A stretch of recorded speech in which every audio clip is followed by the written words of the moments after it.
ರಾಯಚೂರು ಜಿಲ್ಲೆಯ ಮಾನ್ವಿ ತಾಲೂಕಿನಲ್ಲಿ ಸಂವಿಧಾನ ಶಿಲ್ಪಿ ಡಾಕ್ಟರ್ ಬಿ.ಆರ್. ಅಂಬೇಡ್ಕರ್ ಅವರ 135ನೇ ಜಯಂತಿಯನ್ನ ಅತ್ಯಂತ ವಿಜೃಂಭಣೆಯಿಂದ ಹಾಗೂ ಅದ್ದೂರಿ ಮೆರವಣಿಗೆಯ ಮೂಲಕ ಆಚರಿಸಲಾಯಿತು.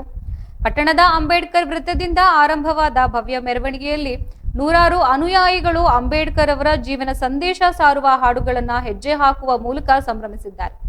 ಮಾನ್ವಿ ತಾಲೂಕು ದಂಡಾಧಿಕಾರಿಗಳ ಕಚೇರಿಯಲ್ಲಿ ನಡೆದ ವೇದಿಕೆ ಕಾರ್ಯಕ್ರಮವನ್ನ ಶಾಸಕರು ಹಂಪಯ್ಯ ನಾಯ್ಕ ಅವರು ಉದ್ಘಾಟನೆ ಮಾತನಾಡಿದ್ದು, ಅಂಬೇಡ್ಕರ್ ಅವರ ವಿಚಾರಧಾರೆಗಳು ನಮ್ಮೆಲ್ಲರಿಗೂ ದಾರಿದೀಪವಾಗಿದೆ. ಒಂದು ವೇಳೆ ಅಂಬೇಡ್ಕರ್ ಅವರು ನಮಗೆ ಸಂವಿಧಾನ ನೀಡದಿದ್ದರೆ ನಮಗೆ ಇಂದು ಕಾನೂನು ಮತ್ತು ನ್ಯಾಯ ದೊರೆಯುತ್ತಿರಲಿಲ್ಲ. ಅವರ ಹೋರಾಟದ ಫಲವಾಗಿ ನಮಗೆ ಸಮಾನತೆ ಸಿಕ್ಕಿದೆ ಎಂದು ಬಣ್ಣಿಸಿದ್ದಾರೆ. ಮುಂದುವರೆದು ಮಾತನಾಡಿದ ಶಾಸಕರು, ಅಂಬೇಡ್ಕರ್ ಅವರು ಅಂದು ಪಡೆದ ಉನ್ನತ ಶಿಕ್ಷಣದಿಂದಲೇ ಇಂದು ನಮಗೆಲ್ಲ ಹಕ್ಕುಗಳು ಸಿಗುವಂತಾಗಿದೆ. ಅವರು ಕೇವಲ ಒಂದು ಜಾತಿಗೆ ಸೀಮಿತವಾಗದೆ ಇಡೀ ದೇಶದ ಜನರಿಗೆ ಕಾನೂನು ನೀಡಿದೆ. ದಲಿತ ಸಂಘಟನೆಗಳ ಮುಖಂಡರು ಹಾಗೂ ಸಾರ್ವಜನಿಕರು ಭಾಗವಹಿಸಿ ಬಾಬು ಸಾಹೇಬರ ಭಾವಚಿತ್ರಕ್ಕೆ ಪುಷ್ಪನಮನ ಸಲ್ಲಿಸಿದ್ದಾರೆ. ಈ ಒಂದು ಅಂಬೇಡ್ಕರ್ ಅವರು ಇವತ್ತು ನಮಗೆ ಜನ್ಮ ಕೊಟ್ಟಿದ್ರೆ ನಿಮ್ಮೆಲ್ಲರ ಪರಿಸ್ಥಿತಿ ಏನಾಗ್ತಿತ್ತು ಅಂತಕ್ಕಂಥದ್ದು ಕೂಡ ನಾವು ಅವಲೋಕಿಸಬೇಕಾಗ್ತದೆ. ಇವತ್ತು ಅವರು ಜನನೆತ್ತಿ ಇವತ್ತು ನಮ್ಮೆಲ್ಲರನ್ನ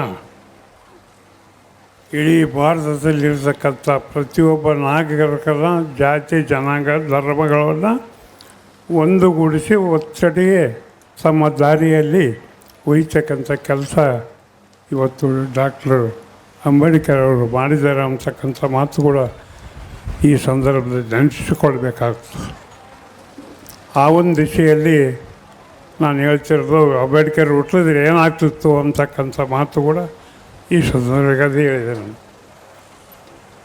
ಇವತ್ತು 12ನೇ ಶತಮಾನದಲ್ಲಿ ಬಸವಣ್ಣವರು ಎಲ್ಲರ ಸರಿಸಮಾನ, ಎಲ್ಲರೂ ಒಂದೇ ಇದು ಅಂತಕ್ಕಂಥ ರೀತಿಯ ಹೊತ್ತು ಬಸವಣ್ಣವರು ಮಾಡಿದರೆ, ಅದೇ ರೀತಿ ಇವತ್ತು ಭಾರತ ರತ್ನ ಅಂಬೇಡ್ಕರ್ ಅವರು ಇವತ್ತು ಸಮಾಜದಲ್ಲಿ ಕೀಳು ಬೇರು ಅಂತಕ್ಕಂಥದ್ದು ನಿವಾರಣೆ ಮಾಡ್ತಕ್ಕಂಥ ಇದು ಅವರು ಮಾಡಿದ್ದಾರೆ ಅಂತಕ್ಕಂಥ ಮಾತುಗಳು ಈ ಸಂದರ್ಭದಲ್ಲಿ ಇವತ್ತು ನಾನು ಮೇಲು ನಾನು ಕೀಳು ಅಂತಕ್ಕಂಥದ್ದು ಮುಂದುವರೆದಿದ್ದರೆ ಒಬ್ಬರಿಗೊಬ್ಬರು ಕಚ್ಚಾಡಿ ನಾವೆಲ್ಲರೂ ಸಾಯ್ತಿದ್ವಿ. ಅಂಥ ಇದು ಏನಪ್ಪ ಅಂದರೆ ಹಲವಾರು ಜನಾಂಗದ ಧರ್ಮಗಳು ಮತ್ತು ಎಲ್ಲ ಏನಪ್ಪ ಅಂತಂದರೆ ಜಾತಿ ಜನಾಂಗದವರು ಕೂಡ ತಮ್ಮ ಸಂವಿಧಾನದಲ್ಲಿ ಬರೆದು ಒಂದೇ ನಾವೆಲ್ಲರೂ ಅಂತಕ್ಕಂಥದ್ದು, ಒಂದೇ ದಾರಿಯಲ್ಲಿ ನಡೀತಕ್ಕಂಥದ್ದು, ನಾವೆಲ್ಲರೂ ಒಂದೇ ಅಂತಕ್ಕಂಥ ಒಂದು ಭಾವನೆ ಜನರಲ್ಲಿ ಮೂಡಿಸತಕ್ಕಂಥ ಕೆಲಸ ಮಾಡಿದವರು ಯಾರನ್ನಿದ್ದರೆ ಭಾರತ ರತ್ನ ಅಂಬೇಡ್ಕರ್ ಅವರು ಅಂತ ನಾನು ಹೇಳಬೇಕಾಗ್ತದೆ. ಅಂದಿನ ದಿವಸ ಬಸವಣ್ಣವ್ರು ಮಾಡಿದವರು, ಇವತ್ತೇನಪ್ಪ ಅಂದರೆ ಭಾರತ ರತ್ನ ಅಂಬೇಡ್ಕರ್ ಅವರು ಮಾಡಿದ್ದಾರೆ ಅಂತಕ್ಕಂಥ ಮಾತು ಕೂಡ ನಾವು ನೆನೆಸಿಕೊಳ್ಬೇಕಾಗ್ತದೆ. ಹೀಗಾಗಿ ಅಂಬೇಡ್ಕರ್ ಕೊಟ್ಟಂಥ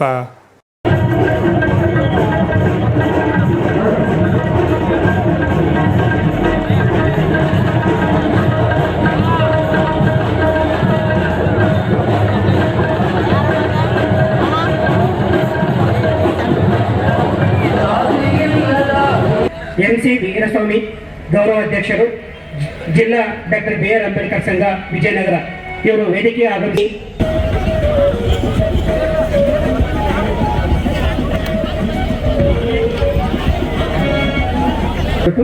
ಶ್ರೀ ಎಂ.ಸಿ. ವೀರಸ್ವಾಮಿ ಗೌರವಾಧ್ಯಕ್ಷರು, ಜಿಲ್ಲಾ ಡಾಕ್ಟರ್ ಬಿ.ಆರ್. ಅಂಬೇಡ್ಕರ್ ಸಂಘ ವಿಜಯನಗರ ಇವರು ವೇದಿಕೆ ಆಗಮಿಸಿ ಎಚ್. ವೆಂಕಪ್ಪ ಗೌರವಾಧ್ಯಕ್ಷರು, ಡಾಕ್ಟರ್ ಬಾಬು ಜಗಜೀವನ್ ಸಂಘ ವಿಜಯನಗರ ಜಿಲ್ಲೆ ಇವರನ್ನು ಕೂಡ ಈ ವೇದಿಕೆ